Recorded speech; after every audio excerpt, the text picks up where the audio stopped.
You're on the ride with the flawless, the Hillsong Express. Oh yeah. Hello and welcome to the Deep Sea Podcast, a punk take on a science podcast about everything deep sea. You may have noticed that we haven't heard from Don for a few months. He had a couple of operations that required some getting over, but it wasn't going to slow him down. In September, he went through the Northwest Passage, a trip that he'd attempted 2 times previously, but had been scuppered due to weather or vessel troubles. We wanted to let him off the hook. We love having him on the show, and he's dedicated so much to it, but it was a big commitment. But we weren't going to let the legendary Don Walsh sneak off without some fanfare, not after everything he'd done for us. So we were putting together a Christmas episode where we could share some drinks and stories with Don and give him a proper send-off. While we were sorting out the dates that everyone could do for this, Don passed.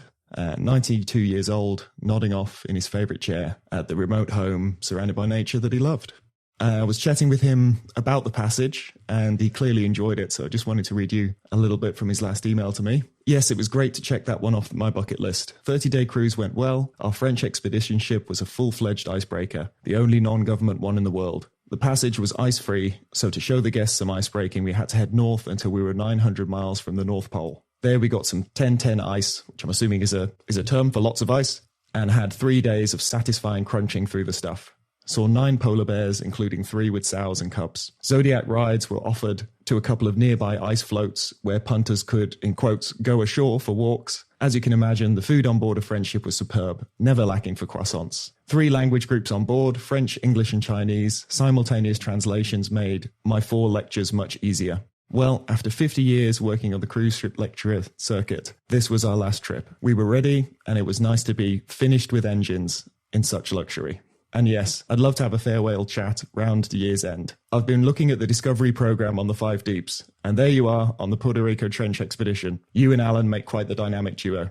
Hope your continuing voyage of adjustment for Kiwi land is going well. Best wishes, Don. Legend. It's just a few days before he passed. Yeah, no, it's very sad. And I think we've been very lucky to have him over the last 3 years on the podcast. And I'm sort of kicking myself we didn't get to do that final episode with him. But yeah, so we thought we'd put together a short episode just to share a few Don stories, and our guest today is Rob McCallum, who knew Don for a very long time, and it was Rob that introduced me to him probably near on 5 years ago now, 4 or 5 years ago, and they've been good buds for a long time. So yeah, we'll just share some Don stories.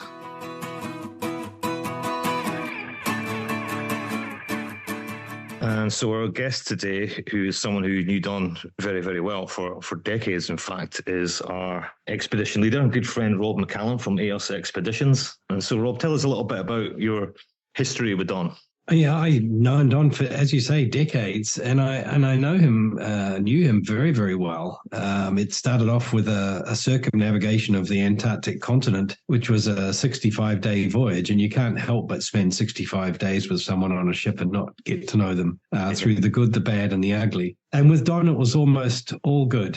He is just such a tremendous human being, so highly accomplished and yet so willing to share his knowledge and his experience with everybody. And so over the last 20 years, we've talked on the phone at least twice a week, and he's been a steady guiding force right through my professional career. Yeah, he's a really cool guy. I think the thing that struck me when I first met him was we ran around Guam together for doing those radio shows, remember? And I remember someone saying that Don Walsh was coming, and over my career I've met a few astronauts and folk like that, and they've always got that swagger, and they've got, a bit of an ego, and they're in the room kind of thing. And I just figured he'd be another guy like that, but as soon as he walked in the door, just like, hey. He's just such a laid-back guy, and you would never, he's just not what you'd expect of a guy with that kind of career. And his achievements had been in place for so long. Like, there was plenty of time for an ego to take hold. Yeah. To have so much feedback loop from all the interviews and all the sort of the hero worship that it would have corrupted anyone, but he just shrugged it off. Yeah. I mean, even up until recently, I had been learning new things about him because they sort of get a slow release, so you never get sick of hearing the next news story. But just a wicked sense of humor, and able to have a humorous situation in any given room, but you only got to share it if you were an insider to that particular joke. So he could make dull activities kind of fun. So he's famous for his one-liners, right? there's got to be a whole back catalogue of one-liners in your head. Give us some of the best Dons. They are funny because they all hark back to a particular time in his life. So one that I like that comes from Texas is "We're farting through silk," which apparently is how you know things are going really well on the ranch is when you're wearing silk underwear, because only fancy people wore silk underwear. And so, often we'd be on a job together and something was going incredibly well. And his only acknowledgement to it was to say, "Yep, we're farting through silk." The one-liners that he had and the sayings that he had all hark back to something. Just recently, we had a job which he described it as having a high tail to tooth ratio, which meant that there were a lot of people in the mix, a lot of resources having to be expended for not a lot of bite. But he just dropped that one-liner in there and you'd know immediately what he meant and where he was going with it. I remember him telling me that the university management system is like an asylum being run by the inmates. That's right. I mean, he had a very, very dry sense of humor and he was an excellent mimic. And I suspect that came from his love of language. I mean, his sort of epitaph is, if you like, is exploration, is curiosity that's acted upon. And he was always curious about people and where they'd come from. And he used language as a way of connecting with people all around the world. And some of the language came through formal means. He learned some basic Russian from his time in the submarine corps, but he picked up a lot of languages through his traveling. It was actually language that I had my first laugh with Don. We were on this Russian icebreaker. We were going to be at sea a very long time. And every day the stewardesses would serve lunch at the table and they didn't speak any English at all. And I said to Don, the ladies are so charming and so kind. I would like to be able to say thank you for a nice meal. I understand you speak some Russian. And he said, yeah, I do. So right, okay, I practiced this. And every time the girls brought out lunch or dinner, I would say, and nothing else was said, but they'd smile at themselves. And it made me think that, they're appreciating the kind words. Weeks later, I'm in the captain's cabin because he's hosting a group of clients on board and the same girls are serving dinner. The captains are Russian. So when they served the meal, I said, the captain, Peter Golikov, just cracked up laughing and he just pointed at me and he said, Walsh taught you Russian. He goes, means, oh my God, what a great butt. So I'd been saying this for weeks and no one had said anything, but Walsh was sitting there smiling to himself each and every day. Yeah, when we were on the Challenger Deep job, I had a PhD student at the time was Johanna, and he kept referring to Johanna as the microbiologist, and it took us a best part of a week to figure out what he was talking about, because I was like, she's not a microbiologist, what's he on about? It's basically because she was really short. She's a biologist who was really small. Yeah.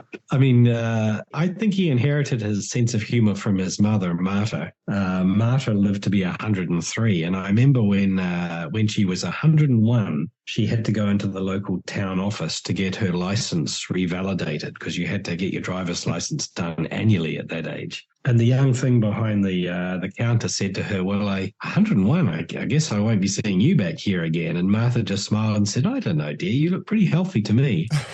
And I said to Martha, I said, that was a shocking thing for her to say, but, they can't have many people at your age coming in for a driver's license. I mean, how do you feel? I mean, you've seen the development of the motor car in your lifetime. She said, I don't feel any different than I have for years. She said, I feel great. I don't buy green bananas anymore. That is Don's sense of humor. That is Don's sense of humor. When you were mentioning about his curiosity, one of the little threads that we had over email was, I was saying that I think no one is boring. And if somebody seems to be boring, you're not asking the right questions. And he went on a big riff about that. He was like, yeah, that's exactly it. That's exactly it. You've got to find the pearls. You've got to find the right topic. And there's something in everyone that's fascinating or that's an experience that no one else has had. Absolutely. I know that in his sort of retirement phase, he would go on high-end cruise ships or expedition ships to these far-flung places. And as the luminary guest, he would always be hosting a table at dinner. And he'd say that, I'd get to the stage where no matter how many jars of red wine I had, it was becoming an organ recital. And the organ recital was where everybody older than him would talk about various operations or procedures they'd had done to themselves. And when the organ recitals got too much, then he'd start probing people about where they'd come from or the languages they'd spoke or how they'd ended up where they were. And he always thought that there was something in everyone. And, another Don Walshism is, we're all God's creatures. Sometimes we're not sure what God was thinking. But we're all God's. Yeah. He was really generous with his time, at least with us, considering this half thrown together outfit that me and Alan started. He was massively generous with his time. Yeah, I don't know if you know, Rob, how it all started off is because after the Five Deeps, we started this podcast and thought Don would be a great guest for episode 2. And normally when we do an interview with someone, it takes probably an hour, and you cut it down to maybe 30 minutes or 40 minutes or something like that. Don spoke for hours and hours and hours and hours. At the end of the call, we're like, we need to get him on here as the third presenter here. We were shell-shocked. Yeah. I remember it was during COVID, wasn't it? It was during lockdown. I was sat in a house in England. It's just going, this is just brilliant. It just kept going and kept going and kept going. He just never stopped. And we're like, we've got to get this guy in here permanently. It's so funny. I think it's on the recording. Like my initial response was like, the dive is the most boring thing he's done. Yeah, the thing he's famous for. It's a waste that no one's heard, because that's how we got talking about his memoirs and how we wanted him on. It's like, it's the tip of an iceberg, like the amount of other stuff he's done. Absolutely. And, I wrote that recently in a little obit piece that in the end, Trieste was just the beginning. For anyone else, Trieste and the dive to Challenger Deep would have been the pinnacle of a career. But really, for Don, it was just the formal start, if you like. He had these 3 careers, one in the military, the Navy with subs, and then into oceanography as an academic and a policy wonk, and then into ocean science and / conservation and the technical side of things. And so those 3 things combined connected him in one way or another to almost everybody in the wider ocean community. And the thing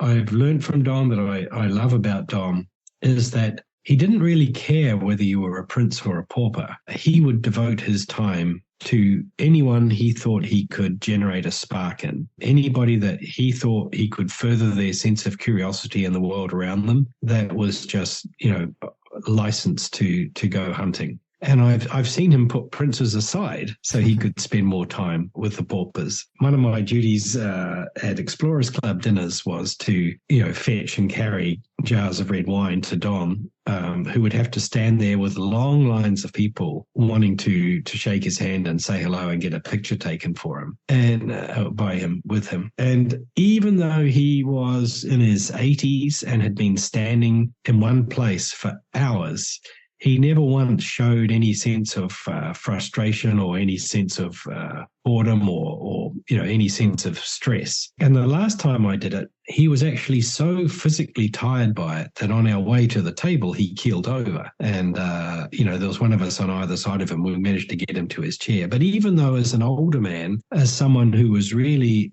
right at the edge of his sort of capacity to endure, he never once showed anything. He was a true gentleman. Wow, what a guy. I mean, I think, again, his epitaph, which he wrote many, many years ago, is to stay curious. Curiosity was what empowered him and what motivated him. He was a great believer that if you see an opportunity, take it, worry about the details later, and every opportunity leads to something else. If nothing else, in terms of more opportunities, it will broaden your circle of friends and contacts and enable you to have more discussions. So there's a lesson for all of us in there. Yeah, I liked the one when he was on Challenger Deep, when Victor was giving his speech about how we'd just done Challenger Deep 4 times in a row or something like that, and he was basically looking at Don and saying, "I'm sorry, Don, you're no longer the deepest man on the planet," And then Don just looked at him and went, "I've been dining out in that for 60 years. I'm not going to cry myself to sleep tonight." Yeah, that's right.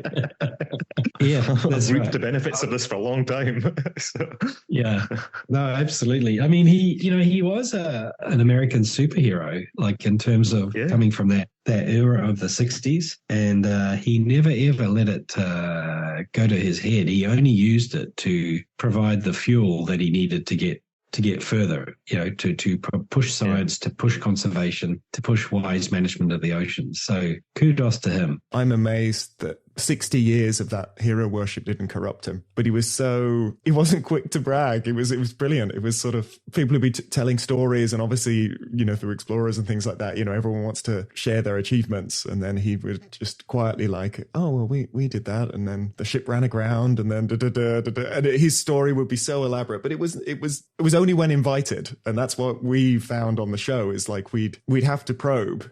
I think my favorite one was when I was editing one of his stories, and my mum became a massive fan of Don. So I was editing one of his stories while she was just listening in the background, and we were talking about mining, and then he mentioned like having part of a diamond mine subsea operation or something like that, and my mum just pipes in with like, of course he did, because every time we'd pick a topic we'd think, I'd like Don's opinion on this, and then it'd turn out Don was on the front line. We talked about remote sensing with NASA, and he said, oh well, when I was trying to get involved in the Apollo program, and it was like it was never here's my opinion on it. It's like, well, when I was doing it. And that's why we wanted to put him front and center in the show, because the dive was only the beginning. Like, he'd done everything. He didn't dine out on that for 60 years. He cracked on. Yeah. Didn't he tell a story that he was once like drinking beer down the river one day with Arthur C. Clarke? Oh, yeah, and dive buddies with who's the fellow who wrote Of Mice and Men? Steinbeck, yeah. Loads of people turned up. That's bizarre. What a guy.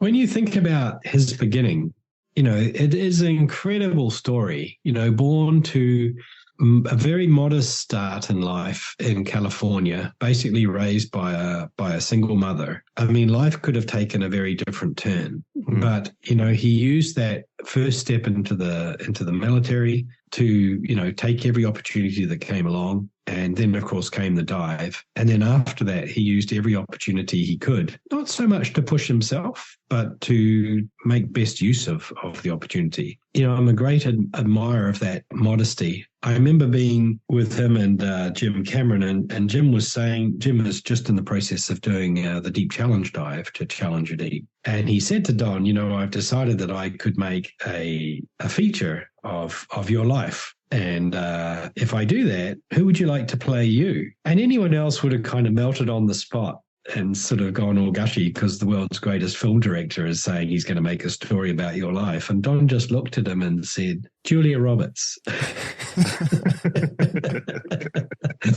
Which was so sort of offhand, but at the same time very, very funny, and just made it clear that, Jim, I've got other things to worry about. I don't worry about this sort of stuff. So he's very, very level-headed, as you say, Tom, very level-headed all the way through his life, and didn't let any visits to the White House or mixing with royalty or sort of giving advice to the captains of industry get to his head and benefit himself personally in any way. He had a very modest start, very modest upbringing, and he lived his life very modestly. Yeah, so thanks, Rob, for taking the time to share a few stories about Don. He's a wonderful guy, and I have to thank you for introducing me to him, because I would never have known him if it wasn't for you. So easy man to introduce. There wasn't anyone I introduced him to that didn't immediately fall under his spell. Just such a level-headed, kind human being who'd had a wonderful life and wasn't afraid to generously share it. Thanks, Rob. Thanks, guys. We appreciate that. Not at all.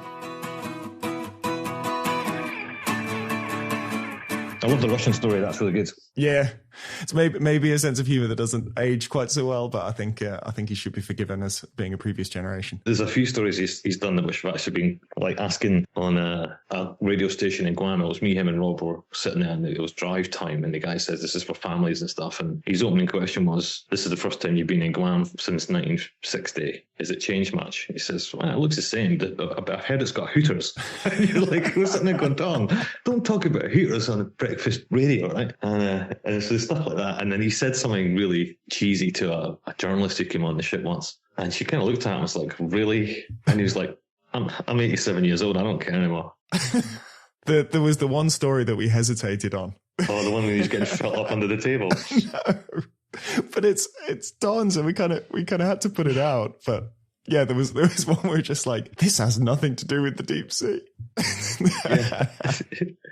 Yeah, that's brilliant. As we alluded to when we were chatting with Rob, this wasn't part of the plan. For one, we didn't think we'd have so much of Don's time, but it was only when we interviewed him, well, and you being on offshore with him, Alan, that we realized that it was just the tip of an iceberg. Like that dive was the start of just an extraordinary life where he got so many adventures, and his way of telling them was so endearing that I can remember that it's in the recording, like at the end of that first interview, we're dumbstruck by how much more there was to his life, and I couldn't believe that he'd be willing to give the time to be a regular on the show. So here's a clip from that very first conversation when we realized, after 2 hours of chatting on the phone, and me and Alan just sat there with our jaws open with all the Don stories, here's us trying to figure out how we're going to do this if we have him as the third host. Rather, I would see what the theme is. I would suggest experiences I might have had that might relate to it in some way. And if I get the green light, then I just sit down in front of a mic here in my office and dictate. And we've got some pretty good sound equipment here. And I live in a place where not a lot of ambient noise here, except an occasional grunt from an elk or a deer or maybe a screech of an eagle. But voice takes up space in terms of megabytes. It's best to keep them short. Yeah, well, I would. I mean, to me, it's just like bologna. You tell me how much you want, and I slice off that much, and that's So how many episodes did he do in the end? Because he was on number 2. This episode is number 42. He's missed the last few months, I guess. So he's delivered more than 35 different stories, hasn't he? Which is incredible. We ended up being like pen pals, weirdly. Like, we were talking about steam engines, we were talking about wildlife. Did he ever tell you about reverse Thanksgiving? It rings a bell. You have to remind me. He's just got this lovely remote cabin where he'd live. And for Thanksgiving, traditionally, they feed all the wild turkeys. All right. So that was what he called reverse Thanksgiving. The first 2 that are sort of tamed and the boldest ones. And he sent me a picture of them, his wife sort of feeding them, and they're coming in the house. And so it was Larry and Jeff were the boldest 2 turkeys who would come right in the house. He mentioned this year that Larry and Jeff seem to have disappeared, but only to be replaced with 11 other turkeys. So I think Larry and Jeff were doing well on the extra food. Wow. And he'd recently had a black bear wandering around. Ooh. So we were chatting about setting up nature cams and the sort of hunter's traps, essentially like our landers. Yeah. He said it was no danger at all, but he was enjoying the sort of wildlife. He really loved where he lived out there. Yeah. Obviously restored him. Wasn't that his joke about COVID when everyone was self-isolating? He said he's been self-isolating for 42 years because he lives in such a remote place. Yeah. He's so generous with his time and so kind with people. It's he obviously needs a little bit of peace to recharge. Don't want to be too available. One of my own favourite Don stories was something that which I think is, I may have mentioned this before on the podcast, but I was just thinking about it the other day, that some point during the 5 deeps where, I know where it was. It was just before I did my dive to Serena Deep in Mariana. And there was this whole thing about we had a spare dive. And they said, do you want to go to Challenger Deep? And I said, no, I'd rather go to Serena Deep. It's 100 metres shallower, but for scientific reasons, it's more interesting. And everyone was like, are you mad? Because you could be on the league table of the deepest guys in the world. I'm like, well, but I've got reasons to believe this other site is better. Anyway, so I sat in my little science cupboard. And Don would quite often just come and stand in the doorway and just sit down and say, show me some video. you just, show him what we've been filming over the last few days and so on. But this time he stood there and he starts rummaging in his pockets. And he wears those like old man chinos and he's like rummaging and rummaging and rummaging. I'm like, oh my God, this is a joke. He's setting up a prank here. What's he about? He's going to do the elephant trick. I don't know what he's about to pull off. And he pulls out one of the Trieste medallions and says, take this. I'm like, what the hell? It's one of these commemorative coins from the dive. And he told me it was his last one, which, to be honest, I'm not sure I believe that. He probably tells that to everybody. But he says, that's the last one. I think you should have it. I says, but I'm not even going to Challenger Deep. He says, you're the only man in the world who's been offered a dive to Challenger Deep and didn't take it. So you deserve it more than anybody else. Oh, that sums him up. Yeah. So I've got this little Trieste coin, which is, treasure that dearly. Can we get a picture of that? Yeah, sure. Yeah. We'll put it on the show notes. Actually, one of the things we did pull out was a nice little quote from Don on volunteering for strange things, and how he ended up on the Trieste in the first place. It's like the old chief petty officer. I first got in the Navy. I was enlisted for 2 years. I was naval aviation. I was an aerial gunner in torpedo bombers. And they're a pretty salty bunch because this is 1948, so 3 years after the war. They'd all flown at Midway and Coral Sea and the great battles. And I was just still in high school. I didn't even have a driver's license, but I was a plane captain on these torpedo bombers. And my first chief petty officer in the Navy, of all the ones I knew as an officer enlisted, who gave me, I would think we had quarters the first morning when I joined the squadron. And I was green as can be, and I was just 17 years old. And he said he wanted some people to go out to the firing range and clean up the brass. And so I put my hand up, and he says, "God damn it, Walsh, in this man's Navy, you never volunteer for anything. You got that?" "Yes, sir, Chief." He says, "Okay, you, and you are volunteering." And, of course, he points at me among the other 3 or 4 guys. And so, of course, I volunteered for aviation. I volunteered for submarines. I volunteered for UDT, Frogmen. I volunteered for the Sea Lab program. And I volunteered for the space program. And so, I didn't get all of it. I got about less than half of it. But if you don't put your hand up, the answer is always no. So we had about a 60-year reunion of the squadron. And, of course, I think I'd retired from the Navy by then as captain. And I went to the reunion, and he was, this guy made chief in 43. And he had a circle of the pilots and everything around him. They were talking about the old days. And so I just standing behind him very quietly, turned around and said, "You're Walsh, aren't you?" And how could he remember me? It's been maybe 30 years since he'd last seen me, and I was just a high school kid in a sailor suit, and remarkable. And I said, "Yeah, Chief, I couldn't help myself. I did volunteer for things like this Trieste, and submarine service, and so on. And, here I am. That's one thing I didn't learn from you." Well, they say you don't get if you don't ask, right? Yeah, that's right. The answer is all automatically no.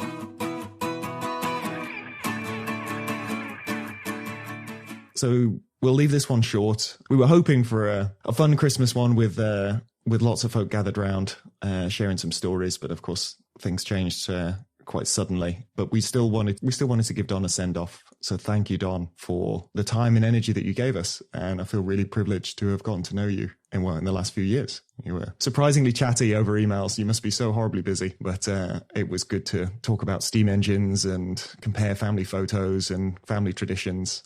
I felt like I got to know you, even though me and him never actually met. But I know you got to spend plenty of time with him, Alan. So thanks, Don. Yeah. Well, that's all for now, and thanks for listening. On the ride with the flawless.